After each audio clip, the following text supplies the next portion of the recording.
So picture a skyscraper in the middle of a sprawling, densely populated city. Okay. On the very top roof, Allied forces are scrambling under heavy rotor wash to evacuate civilians into helicopters.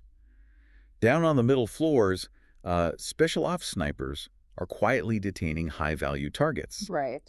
Then on the ground floor, you've got this intense, lethal, close-quarters combat happening literally room by room. And right below their feet, deep down in the sewers and the subway tunnels, the enemy is maneuvering, completely unseen, just preparing to counterattack. Welcome to the four-floor war. It paints an incredibly cinematic picture, almost like a Hollywood script. Yeah, exactly. But the crazy thing is, we are actually looking at the defining reality of modern combat right there. I mean, all of those distinct operations, they're happening simultaneously inside a single structure, managed by a single tactical commander. Which is just wild. And that reality is exactly what we're getting into today. So welcome to this deep dive. Glad to be here. Today, we're exploring a genuinely eye-opening manual published in 2026 called The Four-Floor War, a manual for military operations on urban terrain by Josh Luberis. And our mission for you today is to basically completely shatter the illusion of traditional two-dimensional flat war. Yeah, that old flat war concept is done. Right. We are going to explore exactly why modern urban combat has evolved into, frankly, the most complex, multi-layered human endeavor on Earth. It really is, because for decades, military doctrine was engineered for, the open plains of Central Europe or these vast deserts. The classic tank battles. Exactly. The entire philosophy was based on maneuvering these large armored formations across wide open ground. But the manual we are looking at today argues quite forcefully that urban warfare is no longer an anomaly. Right. It's not some specialized mission profile you can just bypass or hand off to a niche unit. Fighting in the city is now the baseline. It is the default condition of ground combat in the 21st century. Okay, let's unpack this. Because if we look at military history, the textbooks have essentially treated war like a flat chessboard. Yes. You secure a square, you move your pieces forward to the next square. But what this manual is saying is that modern urban warfare is more like playing 3D chess inside a crowded subway station during rush hour, while everyone around you is live streaming your every move on their phones. That is a great way to put it. The visual of the crowded, live-streamed subway perfectly captures the chaos. It sounds like a nightmare, honestly. Oh, absolutely. And to truly grasp why that flat 2D chessboard is completely obsolete, we have to look at the staggering scale and just the complex geometry of the modern megacity. The scale alone is mind-blowing. The manual does this fascinating comparison between the Second Battle of Fallujah back in 2004 and a modern megacity today. Right, and Fallujah was a big deal. Exactly. It was considered this massive defining urban battle at the time. But realistically, it's about 25 square kilometers, with maybe 3,000 to 4,000 defenders. Fast forward to a city like Jakarta today. We are talking about 16,000 square kilometers and 35 million people. 35 million. Let that sink in. The math doesn't even work. It doesn't. When you look at the mathematics of traditional warfare at that scale, they completely fail. A military cannot simply take the tactics used to clear a medium-sized city like Fallujah and just do more of it. Right, you can't just scale it up. Exactly. A modern division of 15,000 troops would be entirely swallowed up by a single district in Jakarta.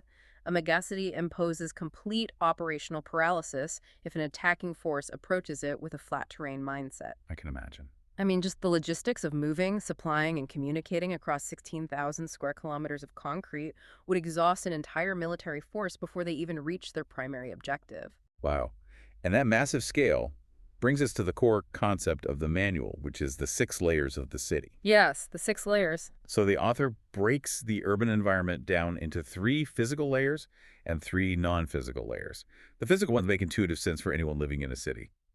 Sure. You got the rooftop and upper floors, the ground and street level, and the subterranean level. So the sewers, the basements, the subway tunnels.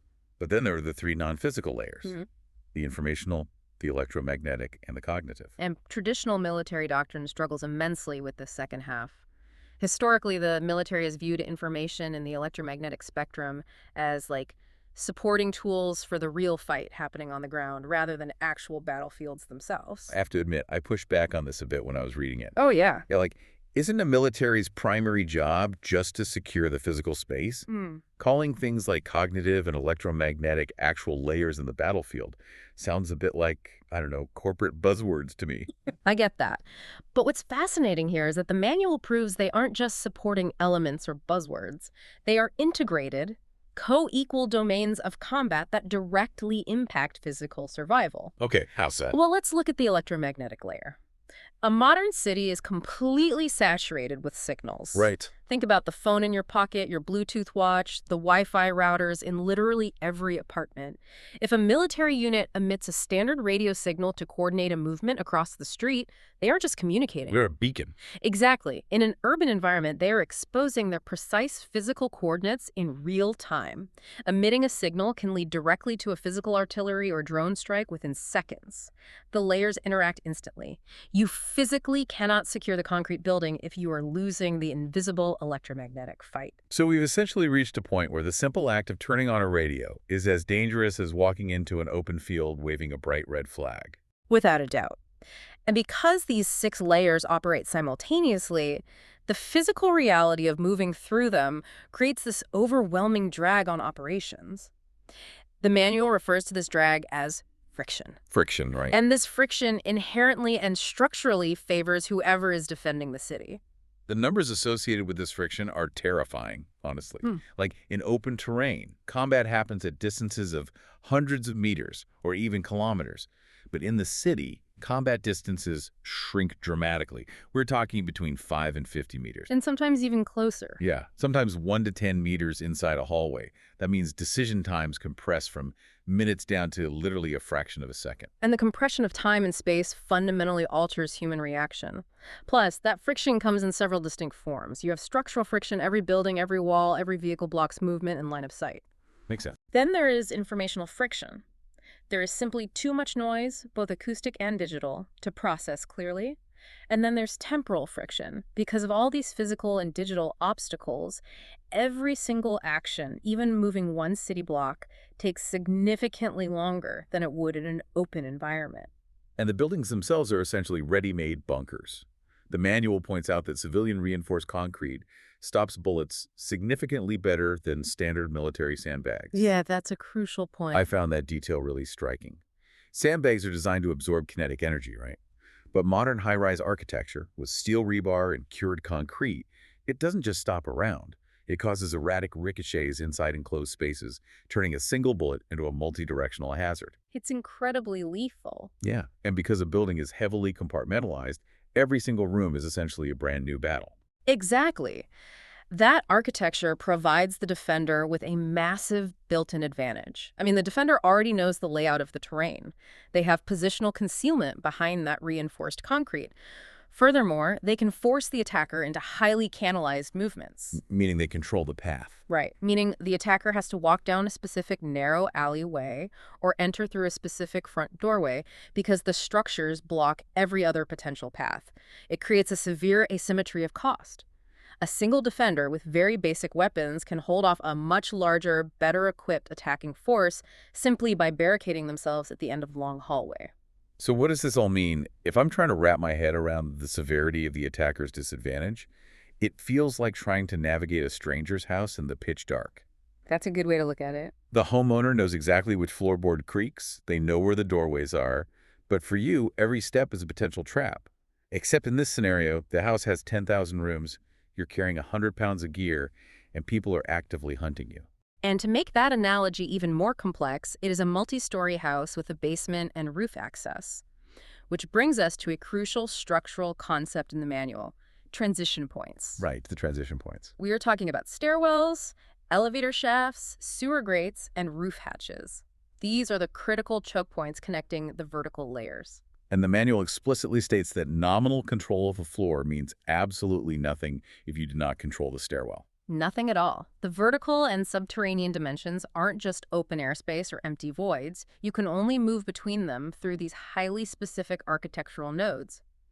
If a unit clears the 5th floor of an office building, but the adversary controls the main stairwell and the elevator shaft, that unit does not actually control the building. You're just stuck. Exactly. They are merely trapped on the 5th floor while the enemy maneuvers freely above and below them.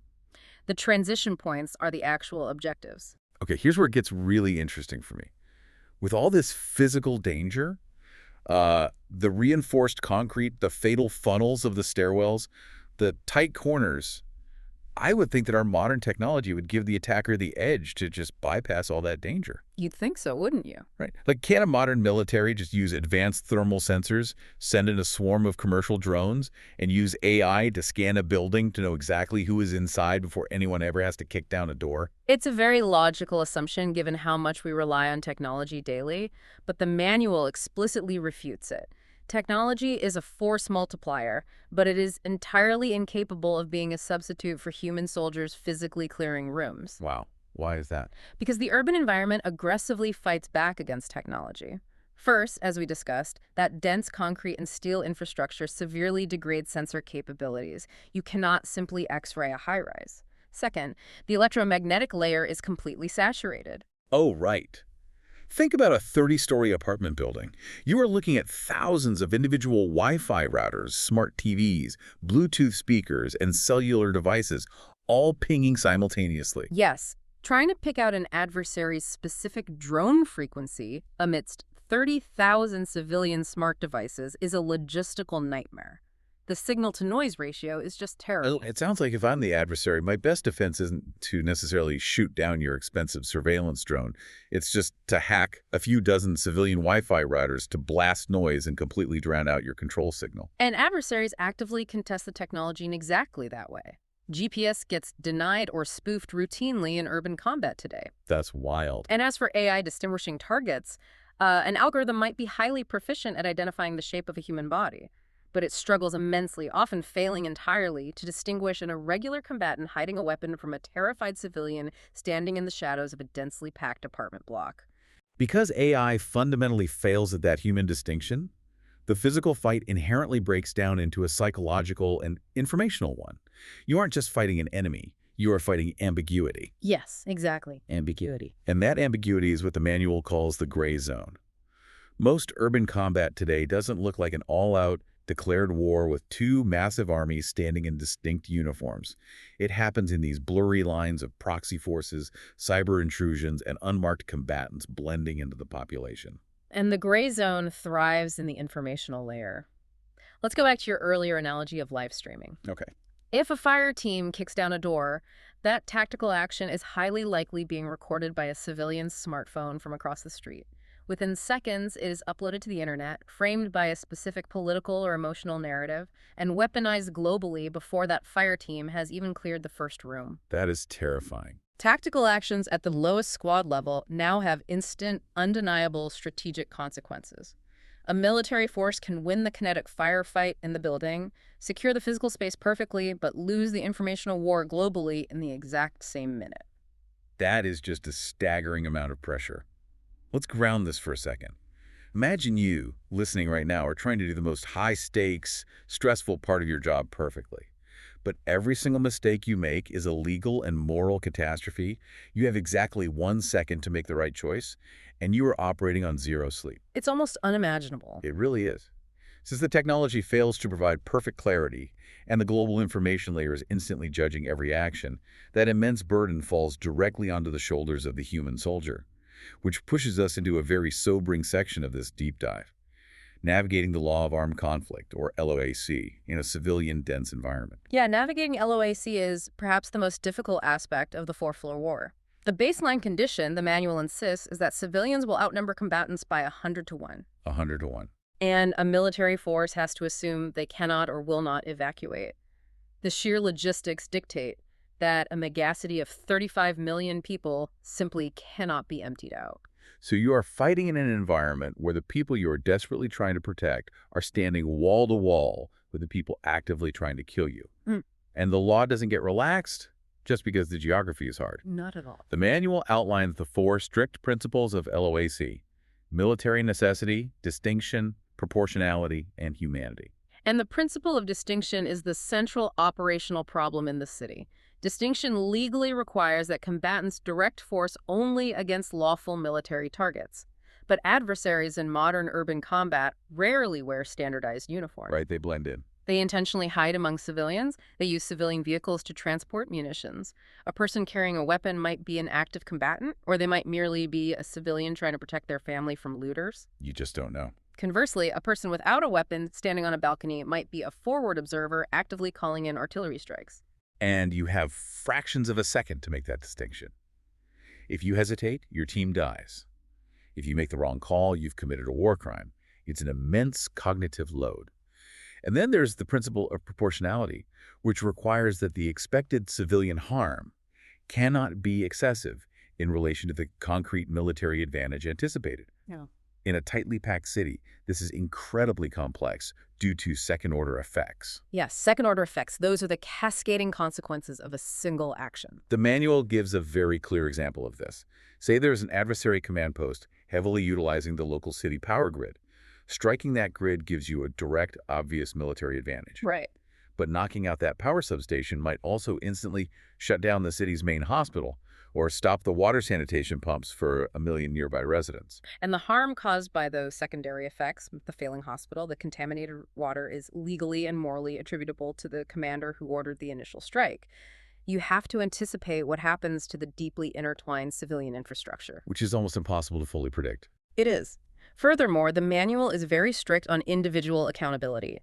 A commander is obviously responsible for issuing unlawful orders, but crucially, they are also responsible for failing to stop unlawful actions they should have known about. Arguing I was too busy managing the kinetic fight is not an acceptable legal defense in the four-floor war. Dealing with the second-order effects of every single bullet and bomb seems completely paralyzing. Which begs the question, is adhering to all these strict rules just a matter of avoiding international tribunals? Or is there a functional combat reason for this? Well, if we connect this to the bigger picture, adhering to the law of armed conflict is not just moral bureaucracy. It is the cornerstone of operational survival. Really? Survival. Yes, because if a force violates these rules, they actively turn the civilian population against them. If the population turns against the military, that military loses its single best source of local intelligence. They lose the global informational war, and ultimately they lose the city entirely. The legal framework is a mandatory prerequisite for strategic success. So, if the urban environment is this physically deadly, if the technology is compromised by concrete and signal jamming, and the legal minefield is so perilous that one wrong move loses the war, how on earth does a military actually organize itself to survive this? We have to talk about task organization. The manual argues that the old, traditional structure of military organization is fundamentally broken for this specific environment. Well, The historical way of operating was highly centralized. A military kept its specialized capabilities, the structural engineers, the advanced medics, the cyber warfare experts, the heavy artillery safely in the rear echelon. probably behind the front lines. Exactly. Yeah. And when a forward infantry squad ran into trouble, they called back to headquarters and requested that specialized help be sent up. But the temporal friction and the electromagnetic saturation we talked about earlier mean that old model collapses entirely. You cannot call back to headquarters if your comms are jammed. And you cannot wait 20 minutes for an engineer to navigate through a contested subterranean tunnel to breach a reinforced wall because your squad will be wiped out in those 20 minutes. Exactly why the new structure demands decentralized execution under centralized intent. The logistical solution is that these specialized capabilities must be organically embedded at the lowest possible tactical level. Meaning right there with the squad. Yes, the small squad or platoon actually kicking down the door needs to have their own breaching capabilities, their own advanced medical support, their own localized drone operators, and their own intelligence analysts right there in the hallway with them. Wow. The units have to be modular and highly redundant. They must act as totally self-contained operational systems capable of surviving and making massive strategic decisions, even when they are completely cut off from the higher command. This sounds incredibly demanding on the individual. I mean, you're asking a 20-year-old squad leader to act as a diplomat with the local civilians, a cyber warfare expert managing their unit's electromagnetic emissions, a structural engineer calculating which wall is load-bearing before detonating it, and a legal scholar applying the nuances of proportionality, all at the exact same time under fire. Is it even realistic to train a human being to do all of that? It is an immense burden, and questioning the realism of it is completely justified. Yeah. However, the manual insists that it is the only viable path forward. It requires a massive institutional restructuring of how militaries build their training pipelines, and most importantly, how they trust their personnel. Trust seems key here. Absolutely. If militaries do not trust their lowest echelons to make these massive theater-level decisions, the rigid top-down command structure will simply collapse under the weight of urban friction. A general cannot micromanage a multi-layered city fight from a command tent 5 miles away. The 20-year-old squad leader has to be rigorously trained and fully trusted to manage those 6 dimensions, or the mission inherently fails. That really reframes the whole concept of the modern soldier. They aren't just a trigger puller aiming at a target, they are a multi-domain node of decision-making. And that requirement is precisely why the manual places such a heavy emphasis on rapid institutional learning. Modern forces have to capture the brutal lessons learned in these environments and immediately integrate them back into the training cycle. Right. A military cannot train a soldier for an open field, drop them into a megacity, and expect them to naturally intuit how to manage their digital footprint while clearing a heavily fortified stairwell. It's a whole different world. So to recap the journey we've been on today, we have completely broken down that old 2D chessboard map of warfare. We've climbed through the vertical high-rises and descended into the subterranean transit layers. We've navigated the invisible electromagnetic noise and the incredible perilous legal minefields of distinction and proportionality. And we've seen how a modern military has to completely rewire its logistical structure and organizational brain to fight and survive in the layered city. It represents a paradigm shift in the truest sense of the word, fundamentally altering the geometry of conflict. Truly. So, for you listening, the next time you walk down a busy city street, take a moment to really look around. Yeah, look closely. Look down at the subway grates venting air onto the sidewalk. Look up at the thousands of Wi-Fi routers blinking in the cafe windows in apartment blocks. Look at the enclosed concrete stairwells of the high-rises around you. You aren't just looking at civilian architecture anymore. You're looking at the specific transition points, the friction, and the deeply complex overlapping layers of the modern battlefield. This raises an important question, something really worth pondering long after we wrap up here. If urban terrain provides such an overwhelming natural structural advantage to the defender, and if the sheer mathematical scale of modern megalities makes them almost impossible to conquer without utterly destroying them and violating the laws of armed conflict, will the future of warfare eventually make attacking a city physically obsolete? Or will it just push human conflict entirely into the invisible, non-physical layers we've discussed today? That is a fascinating thought to leave on. If paying the blood and treasure for the 4 physical floors is too costly, maybe the war just moves into the Wi-Fi routers and the cognitive layer entirely, fought in absolute silence.